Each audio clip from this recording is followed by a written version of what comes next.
በመኝታቸው ላይ የሰላም እንቅልፍ አጥተው የሚቃዡ በጭንቀት በሽታ የሚሰቃዩና በልዩ ልዩ ደዌ የተያዙ ስሟን ሲጠሯት ፈጥና በመድረስ የምትፈውስ ነፍሰ ጡር እናቶችን ከጭንቅ የምትገላግል ስለ ስሜ ስቃይና መከራን በደስታ ተቀብለሻልና ስምሽን ጠርቶ የተማጸነኝን ሁሉ ፈጥኜ ጥያቄውን መልስለታለሁ።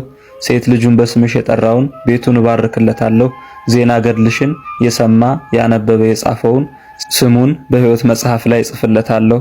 ቅዱስ ስዕልሽን በክብር የያዘውን ለጸሎቱ መልስን ሰጠዋለሁ ብሎ ጌታችን ቃል የገባላት ስለ ንጹህ ጸሎቷ ገና በሕፃንነት ዕድሜዋ የመፈወስ ጸጋ ተሰጥቷት ብዙ ድውያንን የፈወሰች በንጉሥ ዲዮቅልጥያኖስ ዘመን ስለ ጌታችን አምላክነት መስክራ ብዙ መከራን የተቀበለች መርዛማ እባቦች ባሉበት የብረት ቤት ውስጥ ተጥላ ለ3 ቀናት ከቆየች በኋላ ገና በ12 ዓመት ዕድሜዋ በሰማዕትነት ያረፈች የስሟ ትርጓሜ ሰላም እግዚአብሔር ወይም የእግዚአብሔር ሰላም ማለት የሆነ ሰማዕቷ ቅድስት ሙራኤል ወይም ሰማዕቷ ቅድስት ምህራኤል ወር በገባ በ14 ታስባ ትውላለች።